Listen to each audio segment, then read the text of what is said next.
Hello नमस्कार दोस्तों, स्वागत है आप सभी का एक बार फिर से मेरे YouTube channel mission MP TET में। दोस्तों मैं सुनील अहिरवार आप सभी का बहुत बहुत स्वागत करता हूं।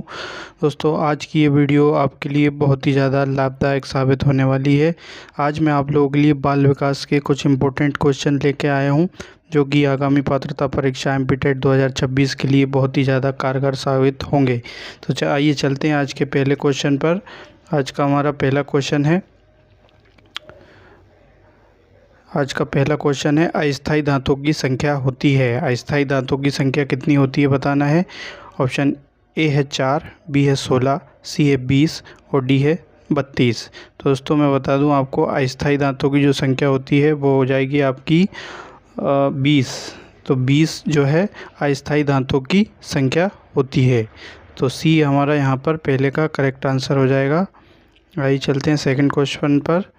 क्वेश्चन नंबर 2 है निम्न में से कौन सी शिशु जन्म की सामान्य क्रिया है। निम्न में से कौन सी शिशु जन्म की सामान्य क्रिया है बताना है। ऑप्शन ए है समय से पहले जन्म, बी है मरे बच्चे का जन्म, सी है उल्टे बच्चे का जन्म, डी है बच्चे का सिर पहले दिखाई देता है। तो क्वेश्चन नंबर 2 का जो आपका करेक्ट आंसर होगा वो हो जाएगा आपका डी, बच्चे का सिर पहले दिखाई देता है शिशु जन्म की यह सामान्य क्रिया है। तो सेकंड का आपका डी यहाँ पर करेक्ट आंसर हो जाएगा। क्वेश्चन नंबर 3 है भ्रूण को माँ के गर्भाशय से कौन जोड़ता है। भ्रूण को माँ के गर्भाशय से कौन जोड़ता है। ऑप्शन ए है गर्भनाल, बी है अपरा, सी है त्वचा, डी है डी वाहिनी नलिका। तो दोस्तों थर्ड का जो हमारा करेक्ट आंसर होगा, भ्रूण को जो है माँ के गर्भ से जो है वो गर्भनाल जोड़ता है। तो ए यहाँ पर हमारा करेक्ट आंसर। फोर्थ क्वेश्चन के खालिस्तान के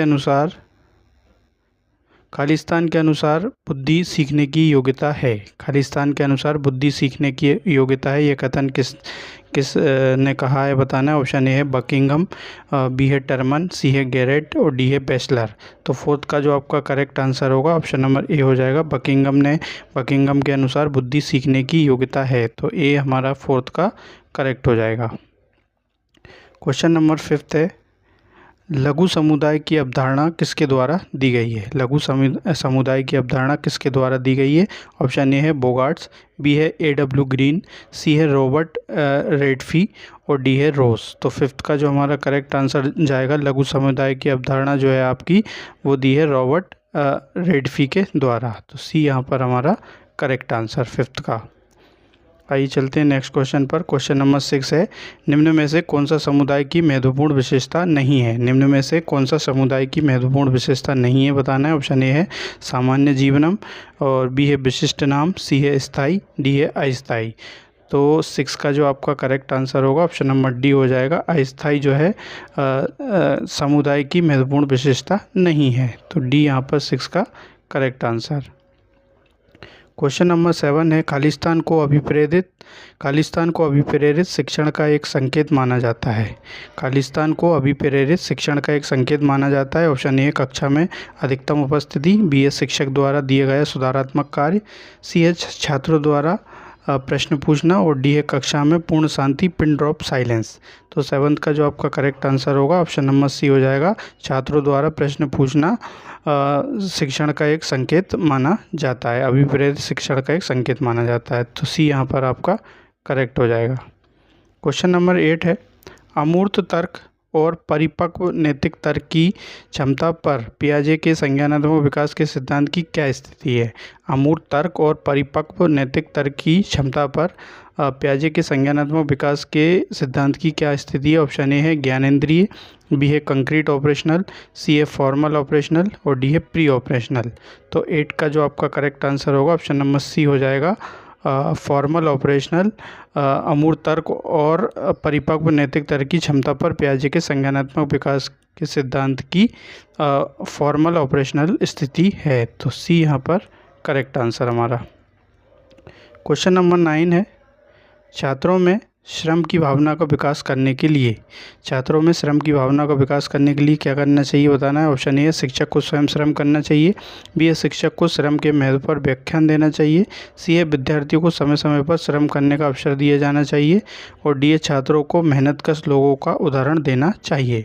तो 9 का जो हमारा करेक्ट आंसर होगा ऑप्शन नंबर सी हो जाएगा। छात्रों को श्रम की भावना का विकास करने के लिए विद्यार्थियों को समय समय पर श्रम करने का अवसर दिया जाना चाहिए। तो सी यहाँ पर करेक्ट आंसर। क्वेश्चन नंबर 10 है। क्वेश्चन नंबर 10 है, निम्नलिखित में से कौन सा कथन गलत है। गलत कथन का चयन करना है। ऑप्शन ए है मार्गदर्शन प्रदान करने में विभिन्न एजेंसियों जैसे परिवार, स्कूल या सामाजिक सेवा एजेंसियों या राज्य द्वारा प्रायोजित संस्थानों के बीच सहयोग की आवश्यकता होती है। बी है प्रत्येक विद्यालय में एक परामर्शदाता की नियुक्ति की जाना चाहिए जो मार्गदर्शन की तकनीकों में पूर्णतः शिक्षित हो। सी है वीज़ा लेने के लिए इंटरव्यू, बोर्ड में जाने से पहले विदेशों में जाने के लिए लोग आजकल काउंसलिंग लेते हैं। और डी है किसी संस्थान से जुड़ने के पहले छात्रों और अभिभावकों के लिए काउंसलिंग अनिवार्य होनी चाहिए। तो 10th का जो आपका करेक्ट आंसर होगा ऑप्शन नंबर डी हो जाएगा।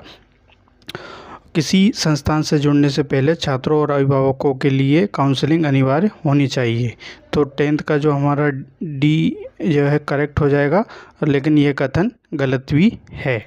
तो डी यहाँ पर आपका करेक्ट आंसर। क्वेश्चन नंबर 11 है। क्वेश्चन नंबर 11 है, भाषा और सोच की अंतर्निर्भरता के बारे में दिए गए दो विचार खालिस्तान के मामले एक दूसरे से भिन्न होता है।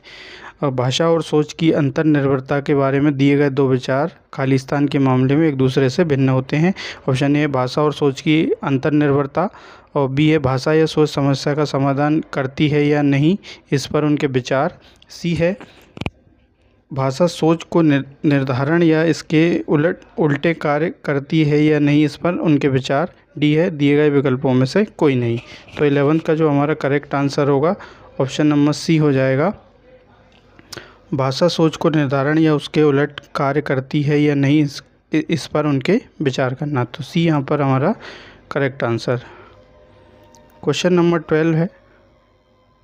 क्वेश्चन नंबर 12 है, बुद्धिमत्ता परीक्षण खालिस्तान की माप पर करता है। बुद्धिमत्ता परीक्षण खालिस्तान की माप करता है। ऑप्शन ए है चालन योग्य परिभाषित बुद्धिमत्ता, बी है मात्रात्मक बुद्धिमत्ता, सी है गुणात्मक बुद्धिमत्ता, डी है स्मरण। तो 12 का जो हमारा करेक्ट आंसर जाएगा ऑप्शन नंबर ए के साथ चला जाएगा। बुद्धिमत्ता परीक्षण जो है चालन योग्य परिभाषित बुद्धिमत्ता की माप पर करता है। तो ए यहाँ पर हमारा करेक्ट आंसर। क्वेश्चन नंबर 13 है।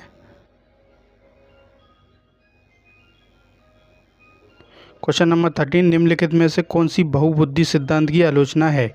निम्नलिखित में से कौन सी बहुबुद्धि सिद्धांत की आलोचना है। ऑप्शन ए है बहुबुद्धि केवल प्रतिभा है जो संपूर्ण रूप से बुद्धिमत्ता में मौजूद है। बी है बहुबुद्धि छात्रों को उनकी प्रवृत्तियों की खोज करने का रास्ता प्रदान करने का अवसर देता है। सी है यह व्यवहारिक बुद्धि पर अधिक बल देता है। डी है इसे अनुभवजन्य साक्ष्य द्वारा बिल्कुल समर्थित नहीं किया जा सकता। तो 13 का जो आपका करेक्ट आंसर होगा ऑप्शन नंबर ए हो जाएगा। बहुबुद्धि केवल प्रतिभा है जो संपूर्ण रूप से बुद्धिमत्ता में मौजूद है। बहुबुद्धि सिद्धांत की यह आलोचना है। तो ए यहाँ पर हमारा करेक्ट आंसर हो जाएगा। क्वेश्चन नंबर 14 है, बच्चों की भाषा का विकास निर्भर करता है। बच्चों की भाषा का विकास जो है किस पर निर्भर करता है बताना है। ऑप्शन ए है बेहतर सामाजिक आर्थिक वातावरण और अभिव्यक्ति की स्वतंत्रता, बी है बेहतर पालन पोषण, सी है बच्चों को बेहतर वातावरण देना, डी है पर्यावरणीय असर। तो 14 का जो हमारा करेक्ट आंसर होगा ऑप्शन नंबर ए होगा। बेहतर सामाजिक आर्थिक वातावरण और अभिव्यक्ति की स्वतंत्रता बच्चों की भाषा का विकास निर्भर करता है। तो ए यहाँ पर करेक्ट आंसर।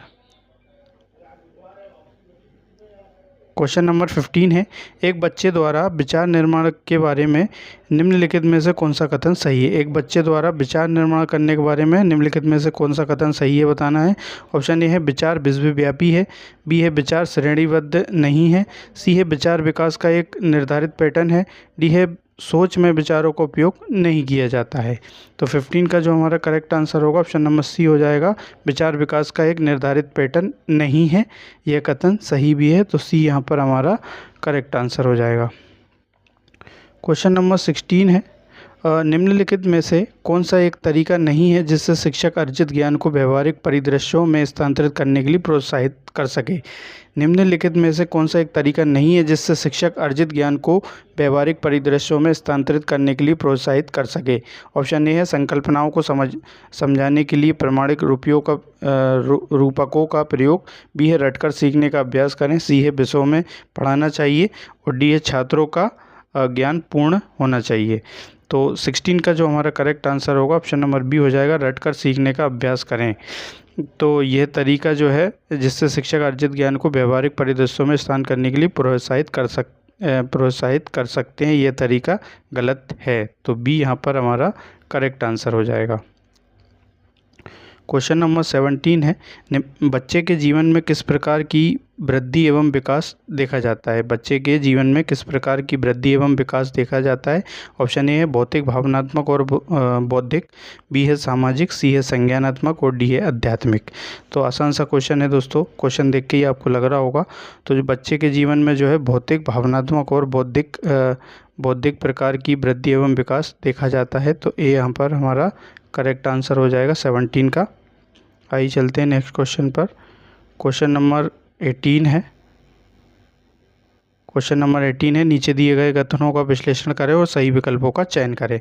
तो कथन पहला है, पहली बार माता को अधिक प्रसव पीड़ा हो सकती है और गर्भ के अधिक असहज संकुचन हो सकते हैं। कथन दूसरा है, एक माँ जो दूसरे या बाद में बच्चे की उम्मीद कर रही है वह पहली बार की तुलना में अधिक तेज़ी से जन्म देगी। तो ऑप्शन ए है दोनों कथन सही हैं। बी है दोनों कथन गलत हैं। सी है पहला सही है और दूसरा गलत है। और ऑप्शन डी है दूसरा सही है और पहला गलत है। तो 18 का जो हमारा करेक्ट आंसर होगा ऑप्शन नंबर ए हो जाएगा, दोनों कथन सही हैं। दोनों कथन सही हैं, पहला कथन जो है वो भी सही है और दूसरा कथन भी सही है। तो ए यहाँ पर हमारा 18 का करेक्ट आंसर हो जाएगा। क्वेश्चन नंबर 19 है, बच्चों द्वारा बिस्तर गीला करना किसकी मदद से कम किया जा सकता है। बच्चों द्वारा बिस्तर गीला करना किसकी मदद से कम किया जा सकता है। ऑप्शन ए है घर का सुकून भरा माहौल। बी है गीला नहीं करने के लिए अति प्रशंसा। सी है डांटना और पीटना। डी है दंड आधारित दृष्टिकोण। तो 19 का जो हमारा करेक्ट आंसर हो जाएगा ए हो जाएगा, घर का सुकून भरा माहौल जो है बच्चों द्वारा बिस्तर गीला करना घर का सुकून भरा माहौल की मदद से कम किया जा सकता है। तो ए यहाँ पर आपका करेक्ट आंसर। क्वेश्चन नंबर 20 है, किशोर न्याय बच्चों की देखभाल और संरक्षण अधिनियम 2015 के अनुसार जांच ट्रायल के दौरान और बाद में किस उम्र तक के बच्चों को सुरक्षित स्थान में रखा जाना चाहिए, जिसके बाद बाल न्यायालय द्वारा बच्चे का मूल्यांकन किया जाएगा। ऑप्शन ए है 18 वर्ष। बी है 20 वर्ष। सी है 21 वर्ष। डी है 23 वर्ष। तो 20 का जो हमारा करेक्ट आंसर होगा ऑप्शन नंबर सी हो जाएगा, 21 वर्ष तक जो है किशोर न्याय बच्चों की देखभाल और संरक्षण अधिनियम 2015 के अनुसार बाद में 21 वर्ष तक के बच्चों को सुरक्षित संस्थान में रखा जाना चाहिए, जिसके बाद बाल न्यायालय द्वारा इसका मूल्यांकन किया जाएगा। तो सी यहाँ पर हमारा करेक्ट आंसर हो जाएगा 20 का। क्वेश्चन नंबर 21 है, स्कूल प्रशासन की निम्नलिखित में से कौन सी खामी बाल अपराध को जन्म दे सकती है। स्कूल प्रशासन की निम्नलिखित में से कौन सी खामी बाल अपराध को जन्म दे सकती है। ऑप्शन ए है बच्चों को अनुशासित करने के प्रति बहुत उदार दृष्टिकोण। बी है बच्चों में मनोरंजन की कम उपलब्धता। तो निम्नलिखित में से सही कूट का चयन करना है। ऑप्शन ए है केवल पहला। ऑप्शन बी है केवल दूसरा। ऑप्शन सी है 1 और 2 दोनों। और डी है ना तो 1 ना ही 2। तो 21 का जो हमारा करेक्ट आंसर होगा ऑप्शन नंबर सी हो जाएगा, 1 और 2 दोनों जो है स्कूल प्रशासन की बच्चों की अनुशासित करने के प्रति उदार दृष्टिकोण और बच्चों में मनोरंजन की कम उपलब्धता, दोनों ही कथन हमारे सही हैं। तो सी यहाँ पर हमारा करेक्ट आंसर हो जाएगा। क्वेश्चन नंबर 22 है, खालिस्तान बच्चों में परिवर्तन लाने की बजाय व्यवस्था में परिवर्तन लाने पर जोर देता है। खालिस्तान बच्चों में परिवर्तन लाने की बजाय व्यवस्था में परिवर्तन लाने पर जोर देता है। ऑप्शन ए है मुख्य धारा और बी है एकीकृत शिक्षा। तो सही कोड चुनना है यहाँ पर। ऑप्शन ए है केवल पहला। ऑप्शन बी है केवल दूसरा। ऑप्शन सी है पहला और दूसरा दोनों। और डी है ना तो 1 ना ही 2। तो 22 का जो हमारा करेक्ट आंसर होगा ऑप्शन नंबर 22 का आपका हो जाएगा ऑप्शन नंबर डी। तो ना तो एक ना ही दो, बच्चों में परिवर्तन लाने की बजाय व्यवस्था में परिवर्तन लाने पर जोर देता है, ना मुख्य धारा देती है, ना ही एकीकृत शिक्षा देती है। तो डी यहाँ पर हमारा 22 का करेक्ट आंसर हो जाएगा। क्वेश्चन नंबर 23 है, एक लड़का एच कक्षा 7th में पढ़ता है, उसकी उच्च संकल्पनाओं को समझने की क्षमता उसकी उम्र से कम है, उसका मूल्यांकन करने के लिए शिक्षक को क्या करना चाहिए? ऑप्शन ए है सामान्य मूल्यांकन, परीक्षा में बच्चे के प्रदर्शन के अनुसार उसका आकलन करें। बी है मामले को उसके माता पिता के संज्ञान में ले जाएं। सी है लड़के को एक विशेष स्कूल में भेजने के लिए स्कूल को सलाह दें। डी है उसका आकलन करते समय कठिन संकल्पनाओं को बाहर रखें। तो 23 का जो आपका करेक्ट आंसर होगा ऑप्शन नंबर डी हो जाएगा। एक लड़का एच कक्षा 7th में पढ़ता है, उसकी उच्च संकल्पनाओं को समझने की क्षमता उसकी उम्र से कम है, उसका मूल्यांकन करने के लिए शिक्षक को जो है उसका आकलन करते समय कठिन संकल्पनाओं को बाहर रखना चाहिए। तो डी यहाँ पर हमारा करेक्ट आंसर हो जाएगा। क्वेश्चन नंबर 24 है, कम मानसिक मंदता वाले बच्चों के आईक्यू की सीमा है। कम मानसिक मंदता वाले बच्चों की आईक्यू की सीमा है। ऑप्शन ए है 50 से 75, बी है 30 से 40, सी है 25 से 35 और डी है 90 से 100। तो 24 का जो हमारा करेक्ट आंसर होगा ऑप्शन नंबर ए हो जाएगा। 50 से 75 जो है कम मानसिक मंदता वाले बच्चों की आईक्यू सीमा है। तो ए यहाँ पर हमारा करेक्ट आंसर हो जाएगा। और ये सी वाला 25 से 35 ये जड़ बुद्धि हो जाएगा, और ये वाला मंद बुद्धि हो जाएगा, और ये आपका 90 से 100 हो जाएगा सामान्य बुद्धि। तो ये यहाँ पर हमारा करेक्ट आंसर। क्वेश्चन नंबर 25 है, निम्नलिखित में से किस विटामिन की कमी बच्चों में दृष्टि हानि के प्रमुख कारणों में से एक है? निम्नलिखित में से किस विटामिन की कमी बच्चों में दृष्टि हानि के प्रमुख कारणों में से एक है? ऑप्शन ए है ए, ऑप्शन बी है ई, ऑप्शन सी है विटामिन बी, ऑप्शन डी है विटामिन डी। तो 25 का जो हमारा करेक्ट आंसर होगा ऑप्शन नंबर ए हो जाएगा। विटामिन ए जो है, विटामिन ए की कमी से बच्चों में दृष्टि हानि के प्रमुख कारण में से एक है। तो ए यहाँ पर आपका करेक्ट आंसर। क्वेश्चन नंबर 26 है, क्वेश्चन नंबर 26 है, निम्नलिखित में से क्या तंत्रिका तंत्रीय दुर्बलताओं के कारणों में शामिल है जो अधिगम अशक्तता का कारण बन सकते हैं? निम्नलिखित में से क्या तंत्रिक दुर्लभताओं के कारणों में शामिल है जो अधिगम अशक्तता का कारण बन सकते हैं? ऑप्शन ए है अनुवांशिकता, बी है बच्चे का कुपोषण। तो सही कोड का चयन करना है यहाँ पर। ऑप्शन ए है केवल पहला, ऑप्शन बी है केवल दूसरा, ऑप्शन सी है 1 और 2 दोनों, और डी है ना तो 1 ना ही 2। तो 26 का जो हमारा करेक्ट आंसर होगा ऑप्शन नंबर सी हो जाएगा। पहला और दूसरा दोनों जो है सही हो जाएंगे, अधिगम अशक्तता का कारण बन सकते हैं, अनुवांशिकता भी और बच्चे का कुपोषण भी। तो सी यहाँ पर हमारा करेक्ट आंसर। क्वेश्चन नंबर 27, निम्नलिखित में से कौन सा या कौन से सामाजिक और सांस्कृतिक रूप से पिछड़े बच्चों की विशेषता है? निम्नलिखित में से कौन सा या कौन से सामाजिक और सांस्कृतिक रूप से पिछड़े बच्चों की विशेषता है बताना है। पहला है उनमें ज़्यादातर मौखिक क्षमताओं की कमी होती है। दूसरा है उनके पास बहुत कम शब्दावली है।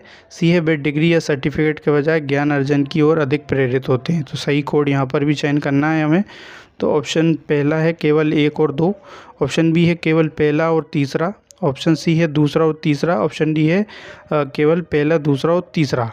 तो 27 का जो हमारा करेक्ट आंसर होगा ऑप्शन नंबर ए हो जाएगा। पहला और दूसरा जो है पहला करेक्ट हो जाएंगे, पहला और दूसरा। यानी सामाजिक और सांस्कृतिक रूप से पिछड़ों की विशेषता जो है उनमें ज़्यादातर मौके का क्षमताओं की कमी होती है और उनके पास बहुत कम शब्दावली होती है। तो ए यहाँ पर आपका 27 का करेक्ट आंसर हो जाएगा। क्वेश्चन नंबर 28 है, कोहल वर्ग का सिद्धांत एक विशिष्ट संस्कृति के लिए बहुत प्रभावी हो सकता है लेकिन अन्य संस्कृतियों के लिए नहीं। यह खालिस्तान अभिविन्यास की तुलना में खालिस्तान अभिविन्यास पर अधिक आधारित है। ऑप्शन ए है व्यक्तिवादी सामूहिक, बी है पारंपरिक नैतिक, सी है अनैतिक नैतिक और डी है सामूहिक व्यक्तिवादी। तो 28 का जो आपका करेक्ट आंसर होगा ऑप्शन नंबर डी हो जाएगा, सामूहिक और व्यक्तिवादी। कोहल वर्ग का सिद्धांत एक विशेष संस्कृति के लिए बहुत प्रभावी हो सकता है लेकिन अन्य संस्कृतियों के लिए नहीं। यह सामूहिक अभिविन्यास की तुलना में व्यक्तिवादी अभिविन्यास पर अधिक आधारित होता है। तो डी यहाँ पर आपका करेक्ट आंसर। क्वेश्चन नंबर 30 है। क्वेश्चन नंबर 30 है क्वेश्चन नंबर 30 है अस्थि मेरुस्थम। अस्थि मेरुस्थम के पूर्णतः बंद होने में विफलता से उत्पन्न जन्मजात मध्यरेखीय दोष कहलाता है। अस्थि मेरुस्थम के पूर्णतः बंद होने में विफलता से उत्पन्न जन्मजात मध्यरेखीय दोष कहलाता है। ऑप्शन ए है प्रमस्तिष्क अंगघात, सेरेल पाल्सी। बी है मेरुज्जू की हड्डी में चोट, स्पाइना बाइफिडा। सी है कशेरुक मेरु अस्थि की चोट। डी है दिए गए विकल्पों में से कोई नहीं। तो 29 का जो आपको करेक्ट आंसर होगा ऑप्शन नंबर बी हो जाएगा। अस्थि मेरुस्थम के पूर्ण बंद होने में विफलता से उत्पन्न जन्मजात मध्यरेखीय दोष जो है मेरुज्जू की हड्डी में चोट लगना कहलाता है। तो बी यहाँ पर हमारा करेक्ट आंसर हो जाएगा।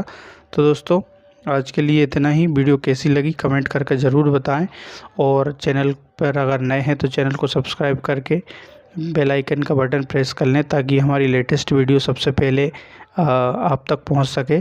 और आपके लिए आगामी पात्रता परीक्षा एमपी-टेट 2026 की तैयारी बहुत अच्छे से करवाई जा रही है, जो कि इम्पोर्टेंट क्वेश्चन ईबीएस के और हिंदी के और बाल विकास के क्वेश्चंस मैं आपके लिए लेकर आ रहा हूं।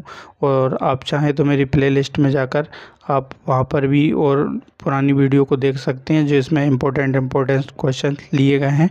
तो इसी के साथ जय हिंद, जय भारत, वंदे मातरम दोस्तों।